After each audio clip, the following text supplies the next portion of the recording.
welcome to Live Parkinson's, Live an Exceptional Life. I'm your host, Chris Kustanbauter, and I've been living an exceptional life with Parkinson's for the past 14 years. The mission of this podcast is to help as many people as possible living with Parkinson's to have a great quality of life. The topic of this podcast is boosting cognitive function through evidence-based practices. Now, why is this an important topic for people living with Parkinson's? Well, according to the Parkinson's Foundation, 50% of people with PD will experience some form of cognitive impairment during the course of their disease. Now, are you feeling like your brain's getting a little fuzzy around the edges?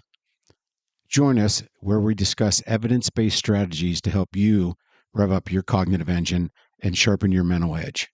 Now, forget fad brain games and infomercial products.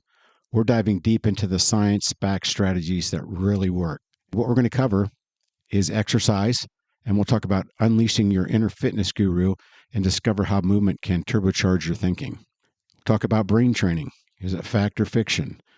We separate the hype from the hope and explore effective training techniques to boost memory and focus. Then we'll talk about mindfulness, de-stress and declutter your thoughts with the ancient practice of mindfulness and meditation. It's more than just sitting still, but that's part of it too. And then finally, we'll talk about cognitive rehabilitation. These are tailored exercises to target specific cognitive challenges that people with PD experience to help you build your brain and bounce back stronger.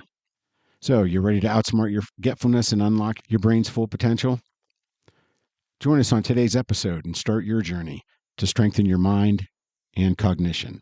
P.S. We'll also be sharing some inspiring stories and expert tips to help you implement strategies into your daily life. So, don't miss out. Let's start with exercise for the brain. Why do we keep stressing the need to exercise with Parkinson's? As mentioned earlier, according to the Parkinson's Foundation, up to 50% of people living with Parkinson's will experience some form of cognitive impairment. Now, that doesn't mean that they're going to progress into living with dementia or Alzheimer's. It just means that they're going to have some type of cognitive impairment, whether it's forgetfulness or having trouble with executive function or planning and organizing. There is also a well-established link between exercise or physical activity and cognitive health, not only in people with Parkinson's, but in the general population as well.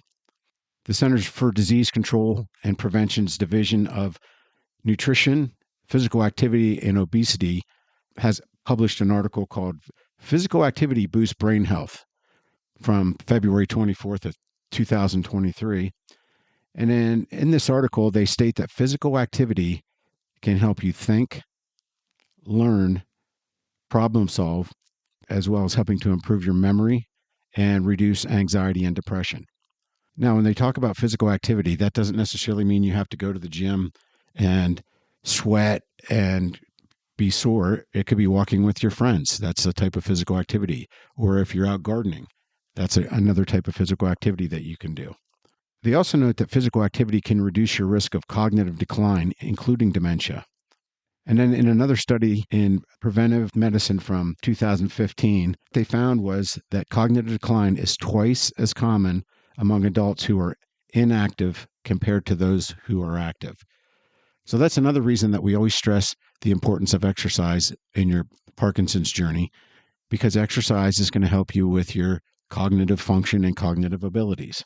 So, now that we can see the benefits of exercising for our brain, let's look at some of the different types of exercise that can help our cognition. In a study, The Effects of Exercise on Cognition in Parkinson's Disease, the researchers stated that clinical studies showed that various types of exercise, including aerobic, resistance, and dance, can improve cognitive function, especially executive function in Parkinson's patients. And the study said that the best type, amount, and duration of exercise for improving cognitive function aren't yet known. So there really hasn't been a lot of data or studies showing if one type of exercise is better than another. But they do say that the study suggests that the more intensive your aerobic exercise program, including strength and balance training, can promote greater cognitive gains. So the more you can get your heart rate up, sweat a little bit, and then include strength training into your exercise program a couple times a week, and balance training, which I try to do every day, that can help promote greater cognitive gains. They did say, however, that low intensity exercise for people that are a little bit scared about going to a gym said that low intensity exercise and balance based exercises also showed a benefit. So don't feel that scared or turned off from exercise because you feel like, oh, I've got to go sweat and I'm intimidated at a gym. Even the low intensity exercises like walking, riding a bike, if you can do that, they're also going to show benefits. So let's take a look at aerobic exercise. And we talked about aerobic exercises where you get your heart rate up, and they're designed to help improve your heart and lung function. And so what are some good aerobic exercises for people that have Parkinson's? Well, I'm glad you asked. So let's lace up those sneakers and get started. The first one is walking. Now, the nice thing about walking, it's a simple and accessible exercise that people with PD can do regardless of your fitness level. You can pretty much do it anywhere, anytime.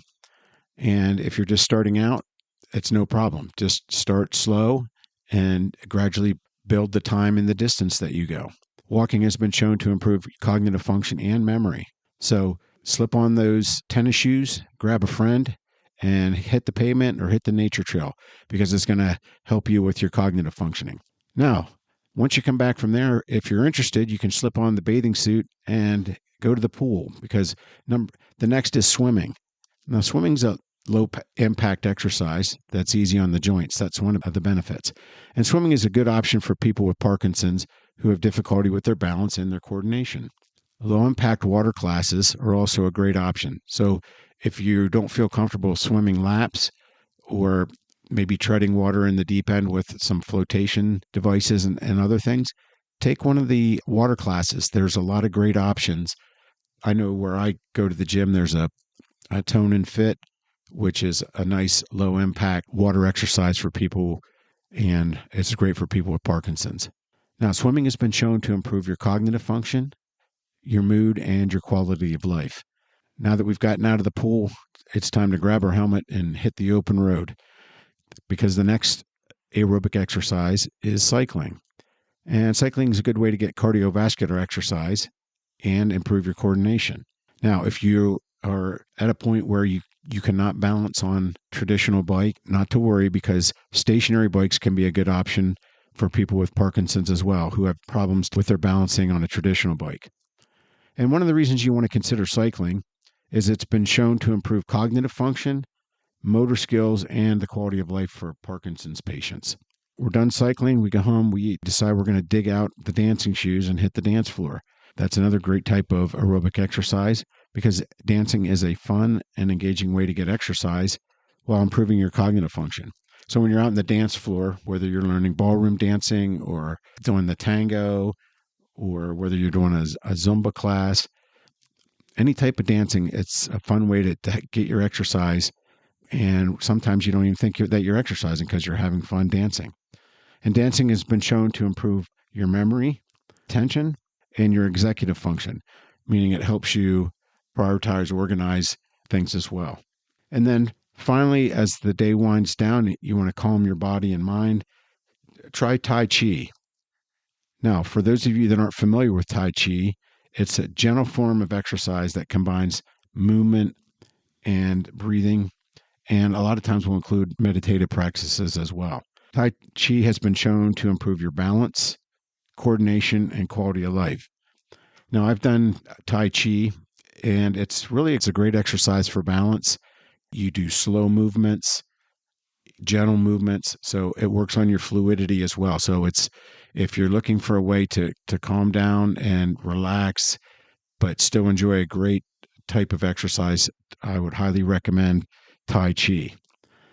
Now, the 5 that I just gave you, they're not an all-inclusive list.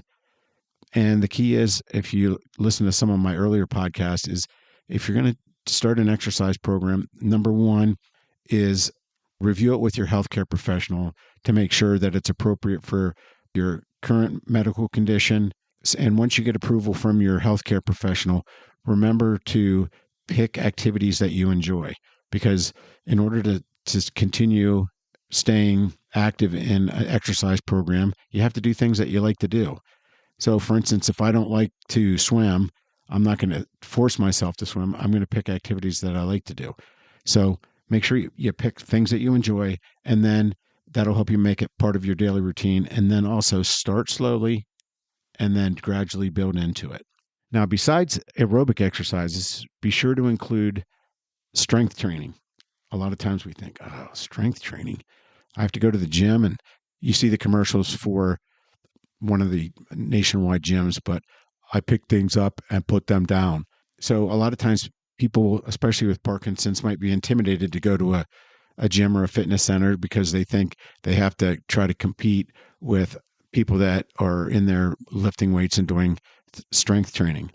Strength training doesn't always have to be using weights. You can use things like bands, and they stretch and you can work your muscles. A lot of times, if you can't go to a gym and have a personal trainer help you devise a strength training program, there's a lot of common items around the house that you can use to help you build your strength. For instance, you can, for bicep curls, use a big can of beans or tomato sauce. You can use those type of items as weights. Just keep in mind that strength training doesn't always mean I've got to go to the gym and work out. If you're intimidated, those are some of the roadblocks you can get around by using common household items.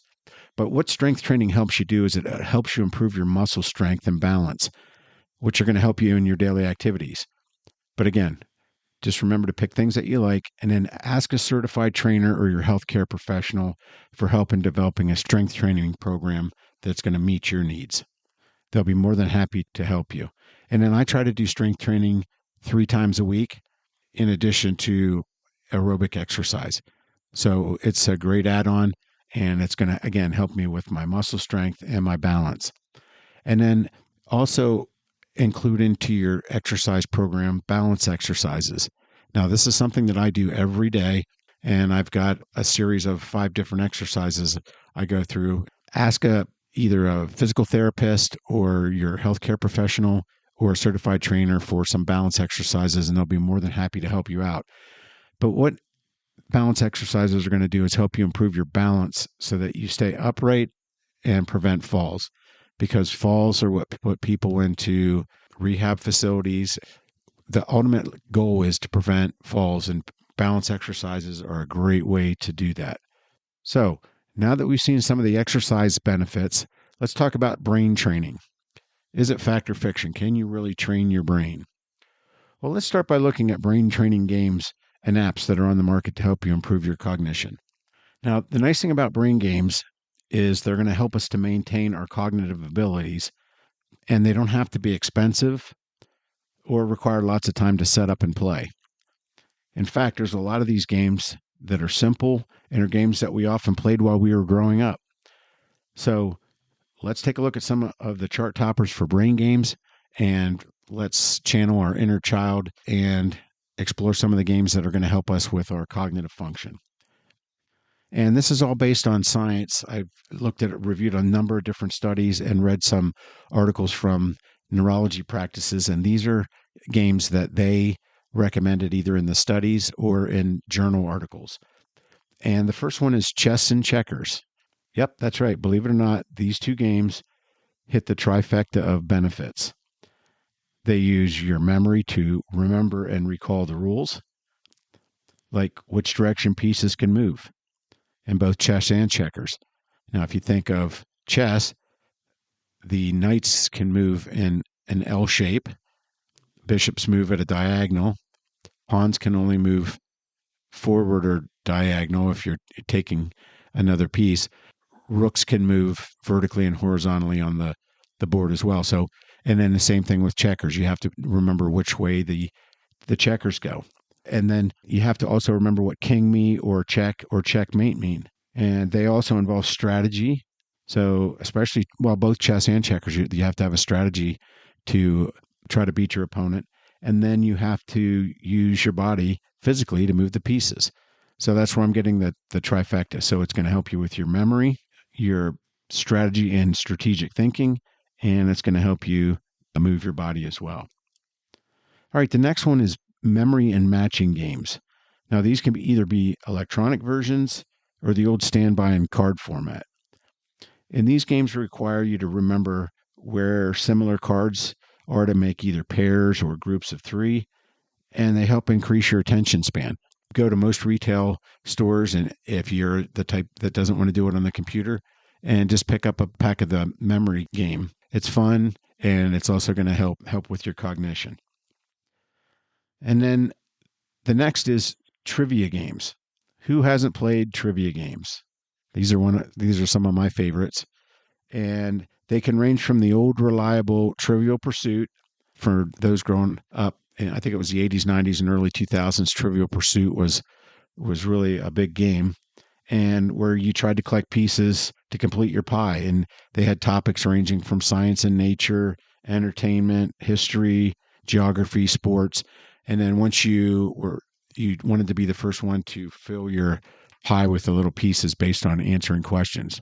And then some of you may go to some of your favorite restaurant chains and see trivia games on the TV, or sometimes they even have little kiosks at your table that you can use to test your musical or entertainment knowledge. And question for you, how many of you out there attend weekly trivia nights and you play with friends and maybe family members to win prizes? I know several people that they go on the trivia circuit. So each week they go to a different restaurant or bar and play the trivia games because that helps them to improve their memory recall and reasoning skills.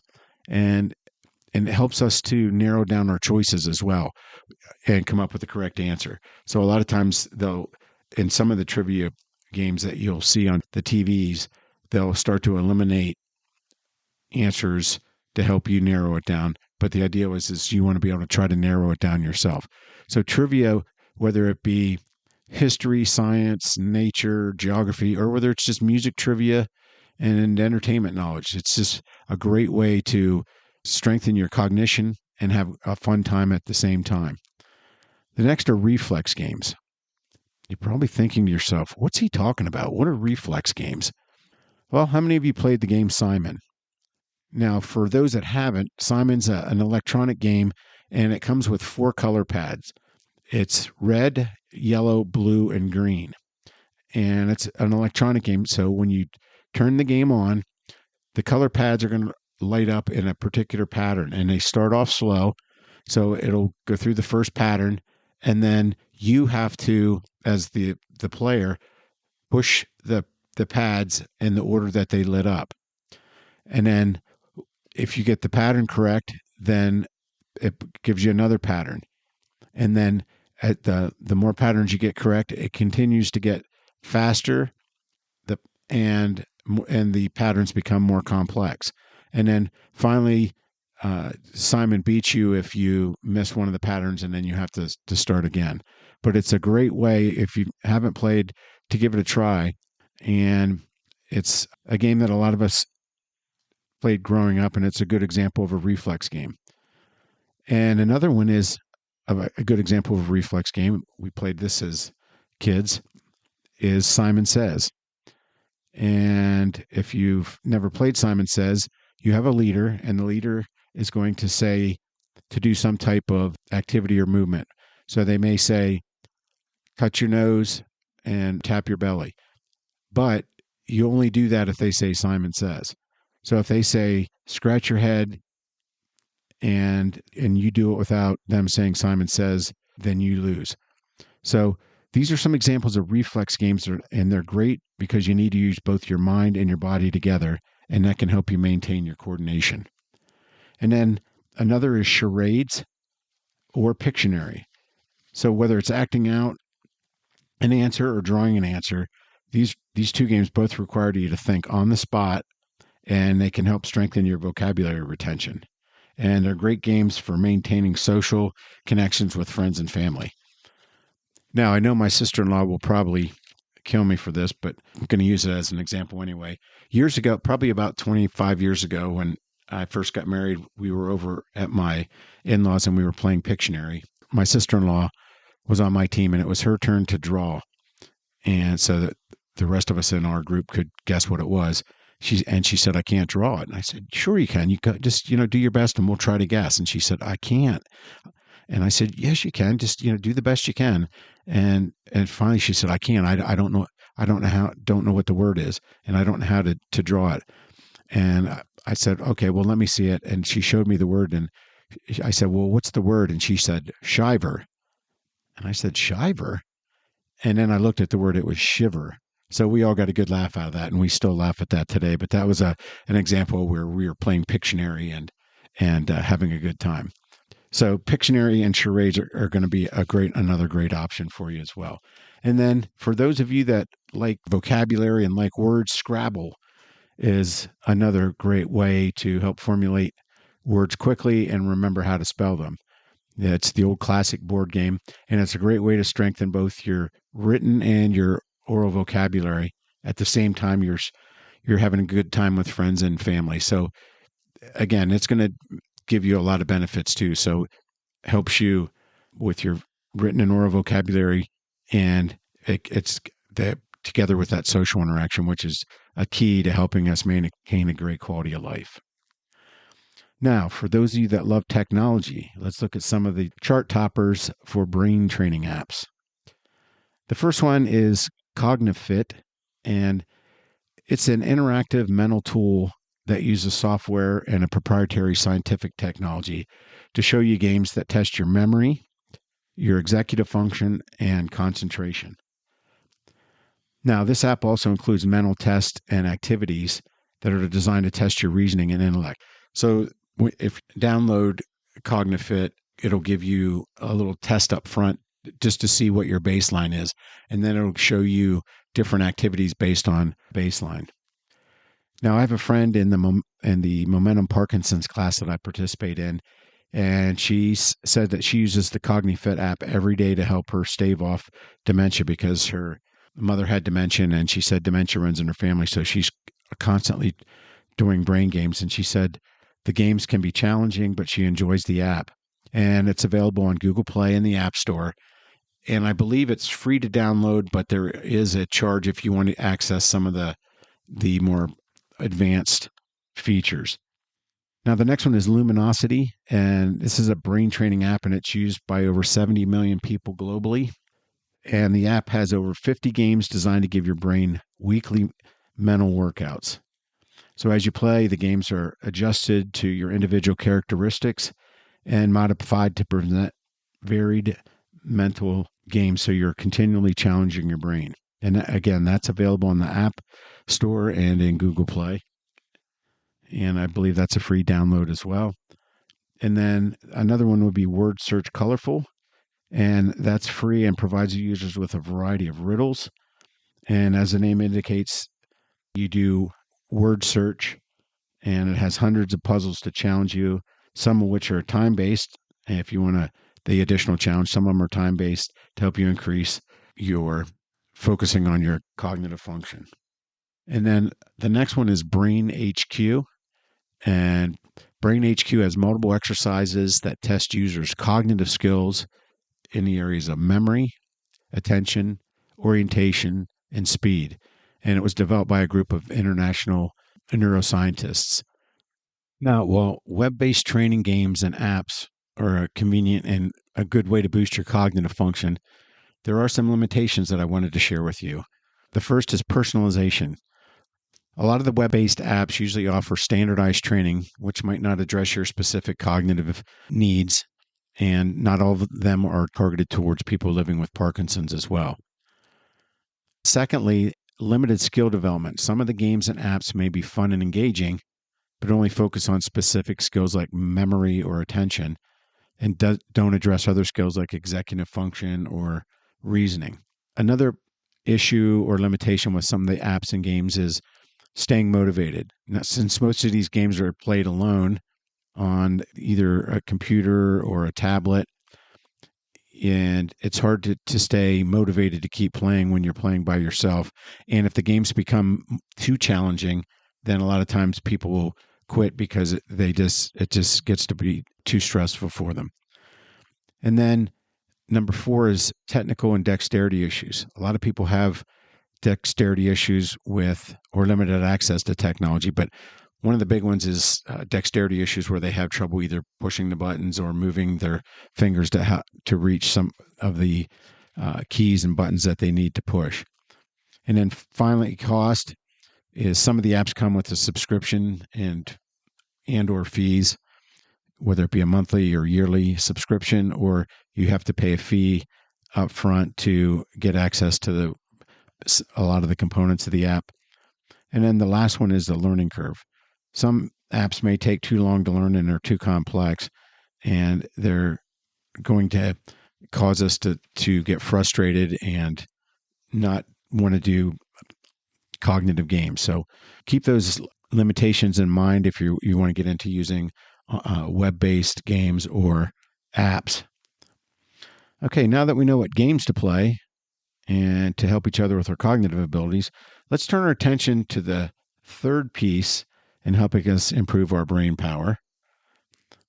So if we're thinking of Trivial Pursuit, we are trying to get our third pie piece here, and that is meditation and mindfulness.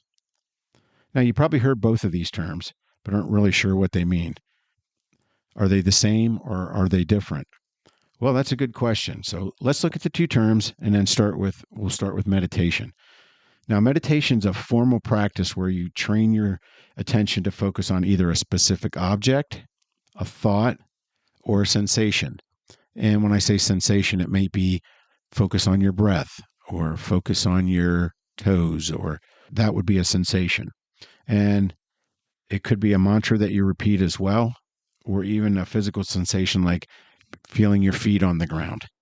Now, the goal of meditation is to foster staying in the present moment and being aware and just making non-judgmental observations of your thoughts and your emotions and then letting them pass.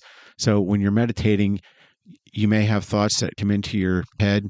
You would just acknowledge the thought and then let it pass away without judging it. And what it's designed to do is help to reduce stress, encourage calm, and help you focus your thoughts and attention on present moment. Now, there are different meditation techniques that you can use, and there are different classes that are offered. And again, most of them are designed to achieve calmness, things like mindfulness meditation, there's mantra meditation, there's transcendental meditation. So there's a lot of different types of meditation out there. You just have to select the one that is right for you. Now, how's that differ from mindfulness? Now, let's take a look at mindfulness and how it differs from meditation. Mindfulness is a mental state of paying attention to the present moment without judging. And it's not a formal practice like meditation. You don't sit down and say, I'm going to practice mindfulness for 15 minutes. It's something that you do on a daily basis as you look at things, as you move around through your daily life. Now, the goal of mindfulness is to be fully aware of your thoughts and feelings, and then even your body sensations without getting caught up in them. And the reason you do this, it helps you reduce your stress, improves focus, and allows you to make more conscious choices in your life. How can you apply mindfulness? Mindfulness can be practiced anywhere, at any time. You can, for instance, you can be mindful while you're eating, while you're walking, talking, and yes, even working. While meditation and mindfulness are similar, they are slightly different. Now, the best analogy I could give you is meditation is practice. So you're practicing focusing on your breath or focusing on a different sensation. And then mindfulness is taking what you've learned in meditation and applying it into your daily life. So you're using that focus in your daily life to help stay in the moment and reduce stress and anxiety. So that's the difference between the two. Now, both mindfulness and meditation have both been growing in popularity and helping people with their overall general well-being and quality of life for some time now. But there is some promise that showing that it supports cognitive function in people with Parkinson's as well. So let's look at how the two can help you with your cognitive function. Both meditation and mindfulness can reduce stress and anxiety, and these are both major contributors to cognitive decline. They can also improve your attention and focus. By training your focus and attention, it can help you lead to better cognitive performance in your daily tasks. So when you practice meditation, you're practicing focus, and it could be on an object. And then in mindfulness, you're taking that focus and putting it into practice when you're doing your daily tasks around the house. And that's going to help you with your cognitive performance as well. And then the third piece is enhanced neuroplasticity. And that's your brain's ability to adapt and create new neural connections. And this can potentially help you counteract the neurodegenerative process of Parkinson's, because we all know it's a neurodegenerative disease. And so if you can help build these new neural pathways, that's going to benefit you in terms of your Parkinson's. Now, the types of practices to help with cognitive function can include mindfulness meditation, where you're focusing on your breath or body sensations. Some people will even do surrounding sounds. Maybe they listen to ocean sounds or rain sounds. And what it does, it helps them stay in the present moment and helps them reduce stress and anxiety, because they're not worried about all the things that are going on in their daily life and the stress at work and the stress at home. So they can just focus on their breath or the sounds and help to reduce their stress and anxiety. And then there's movement meditation, and that's combining movement with mindful meditation, such as Tai Chi and yoga. They can be particularly beneficial for people with Parkinson's. They help work on both your cognition and your motor symptoms. So if you haven't had a chance to try Tai Chi, it's a great experience. You use slow, gentle movements, and you focus on your breathing as you're doing the movements. So it really does help to reduce stress and anxiety, and it's great for your balance as well. And same for yoga. Yoga is, if you haven't done yoga, the different yoga poses, you're working on your balance, but you're also working on your cognition, because you're focusing on certain aspects of the different yoga poses and moves. And then they also have guided meditations. So there's some apps out there, I believe Calm is one of them, and they record specific relaxation sessions, sleep sessions, or meditation sessions that you can use to help work on your focus and then reduce your stress. And they're going to help you manage your Parkinson's symptoms and help you build your cognitive skills as well. Now, since there's been an explosion in the number of people doing meditation and mindfulness practices, there's been a lot of research. And while it's still ongoing, studies do suggest some positive effects of both mindfulness and meditation on cognitive function in people with Parkinson's. And some of the benefits and effects that seem to be shining through are improved memory and attention, enhanced executive function, reduced cognitive decline, and an increased quality of life. Now, it's important to note, though, that individual results are going to vary, and consistency is the key for long-term benefits. So if you just meditate once and then don't do it again for 3 or 4 weeks, you're probably not going to see the long-term benefits of meditation and mindfulness. So you want to have consistency, and it's going to vary from individual to individual, depending on how well you're able to calm your mind and focus your mind on whether it be a breath, a sound, or sensation. And then meditation and mindfulness should not replace conventional medical treatment. So make sure that you're still seeing your doctor on a regular basis, and you're sharing your symptoms and asking them for help to address both your motor and non-motor symptoms. And then consult a healthcare professional before you start any new practice, especially if you have other healthcare issues besides Parkinson's. So that's important to note as well. All right, now that we've looked at the exercise, we've looked at brain training and games, meditation for helping us boost our brain power. Now let's look at the final piece of the puzzle, and that's called cognitive rehabilitation. Probably asking yourself, cognitive rehabilitation? Yes, cognitive rehabilitation exercises are tailored to address specific cognitive impairments that people living with Parkinson's may experience. So what I want to do is share some of the common types and how we can use these rehabilitation exercises to target specific skills to help you with your cognition. So I like to be open and honest, and many of these that I'm going to be discussing, I've personally experienced myself.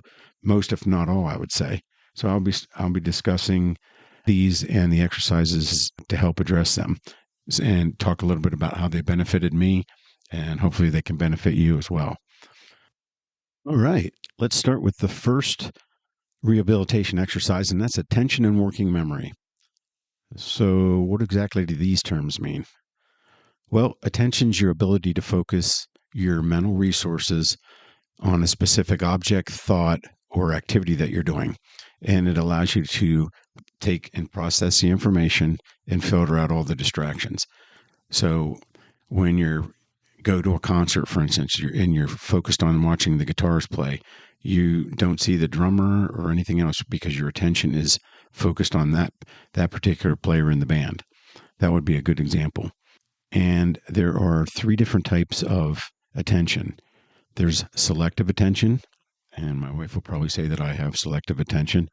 And selective attention is when you're focusing on one thing while ignoring others. So, for example, you go to a concert or you're in a big group and you're listening to your friend speak in a noisy crowd, but you can unfocus the crowd noise and just focus on what your friend's saying. That would be selective attention.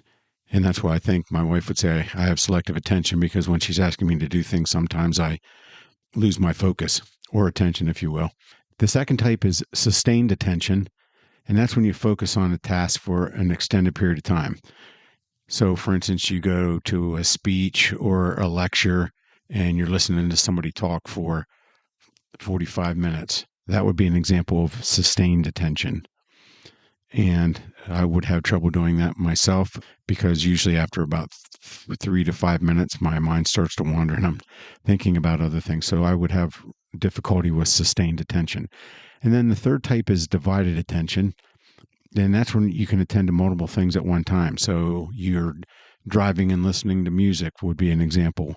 And so maybe you're writing a story and you're listening to music at the same time. That would be divided attention.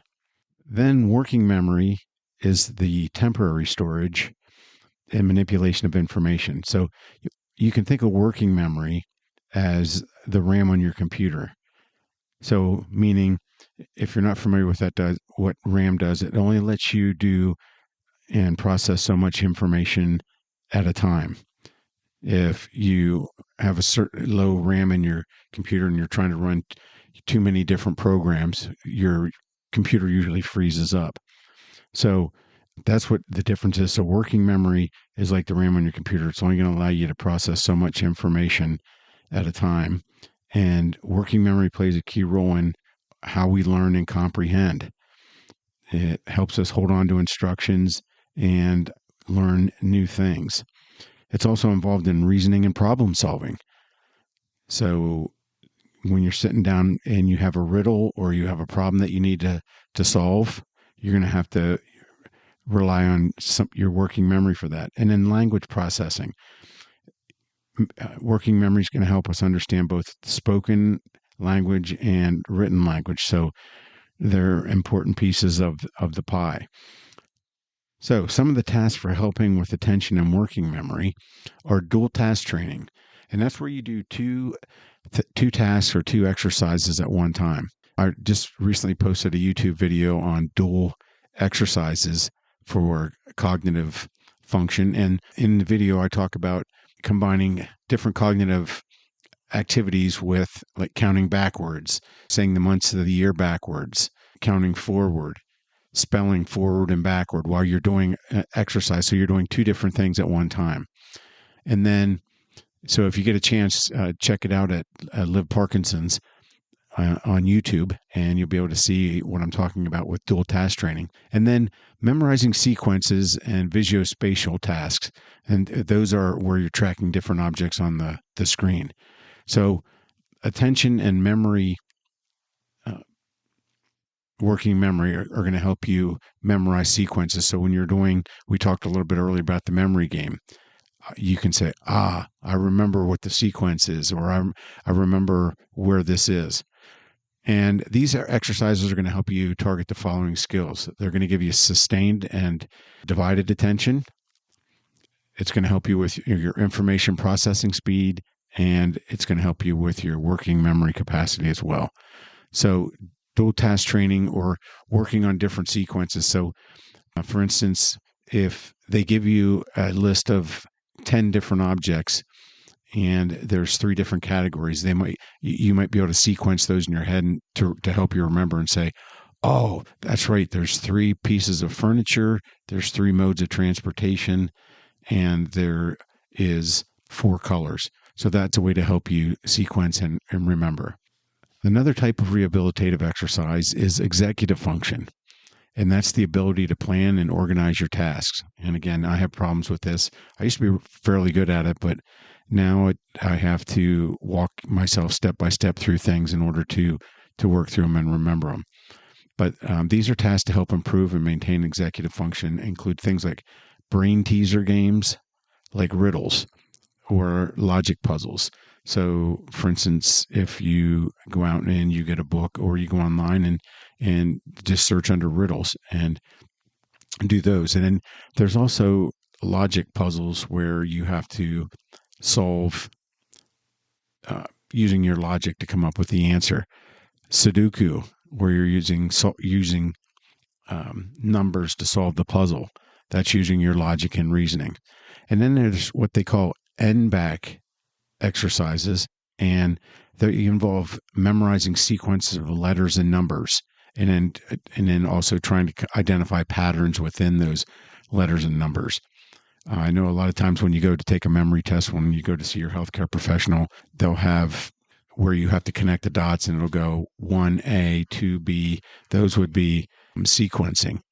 And executive function skills target planning and organizational skills, and they also help you with your time management. And then the next rehabilitative exercise is memory. And that's where you take encoding and retrieval exercises like memorizing word lists or recalling personal details from a story, memory flashcards to find and remember paired objects. So, for instance, I might read you a 3-sentence or 4-sentence little story and then ask you to recall a couple of the pieces from the story. Or I may give you a list of words and then ask you to repeat the words and then go do a couple other exercises and then come back and ask you what the words were again. So those all work to help improve your memory. And then these target both your short and your long-term memory. So working on those games, practicing memorizing word lists and recalling personal details from a story, and then flashcards. If you do flashcards on a regular basis, it's going to help both your short and long-term memory and your encoding and retrieval processes. And it's also going to help you with your memory strategies. I know one of the big issues that I have is remembering people's names. I'm great with faces, but when it comes time to names, I forget very easily, and it takes me 3 or 4 or 5 times before I remember. And then language is another one. And you can include word find games, naming objects, doing semantic tasks where you're required to categorize items, and sequence generation. So, for instance, you might have a group of, for sequence tasks, you might have a group of 10 words. And again, 3 of them might be related to transportation, 3 to flowers, and then 4 to maybe outdoor type items. And then what you're responsible for doing is trying to put them in order in a sequence of how they fit together and divide them up that way. So, and then these type of games, whether it be the word find games, and I talked about the word find app, or naming objects where someone will show you a picture and ask you what the object is, those all help you with your vocabulary, your fluency, and they also help you with your comprehension and communication skills. Now, this is not an exhaustive list, these 4 rehabilitative exercises that I just talked about, but specific exercises are going to be chosen by your healthcare professional based on your individual needs and your cognitive profile. So if you're working with either an occupational therapist or a speech therapist, they can help you identify the most suitable exercises, rehabilitation exercises to help you optimize your cognitive function. Well, that's a wrap on helping us build our mental fitness and using evidence-based approaches to sharpen our cognition. Now, we covered a lot today, from the science behind exercise and mindfulness to the potential brain training and rehabilitation exercises. Now, remember, there's no one-size-fits-all answer when it comes to boosting your brain power and working on your cognitive functioning. The key is to find a combination of strategies that work for you and fit into your lifestyle. So if the easier you make things, for instance, you might say, I'm going to spend 10 minutes or 15 minutes every day doing Sudoku puzzles, or on the weekends, I'm going to play Scrabble with friends. So try to pick activities as well that you like, that fit into your lifestyle, and that also not only provide benefits for your cognitive function, but also your social interaction as well. And then don't be afraid to experiment and have fun. So try new, different games that you've never done before. And I think that you'll find that there's a bunch of different games out there that are very interesting. And then most importantly, be patient and consistent with your efforts. It's going to take time. If you feel like you're losing some of your memory or you're getting fuzzy, these exercises take time to work. It's not going to happen overnight. And then let's take a look at some key takeaways to remember. Number one, you want to prioritize physical activity. Move your body. That's right. Regular exercise is the cornerstone of cognitive health. Believe it or not. Let me say that again. Regular exercise is the cornerstone of cognitive health. And then explore mindfulness and meditation. See if you can find some techniques that resonate with you to help you reduce your stress and sharpen your focus. And then consider brain training. Choose evidence-based apps like some of the ones we discussed and games, and try to remember they're tools, they're not magic solutions. So use them to help you, but don't lean on them as a crutch. And then talk to your healthcare professional. Discuss what some of your cognitive goals are. Explain some of the issues that you're having and ask for help from them to provide exercises and games that you can do to help strengthen whatever specific issues that you're having. And then stay curious and engaged. Challenge your mind, learn new things, and actively participate in life. Remember, your brain's incredibly adaptable. Even making small changes can make a big difference. Don't forget to share your experiences and questions with our online community. If you go to fanlist.com, Live Parkinson's Life, there's a online community there. If you want to leave comments or start a chat going, we can all jump in and provide some feedback and help with your questions, comments. And please subscribe to the podcast and visit my new YouTube channel, Live Parkinson's Live an Exceptional Life, for more information on living a great quality of life with Parkinson's. And again, I thank you for listening to this podcast, and I look forward to having you on future podcasts. Thanks again.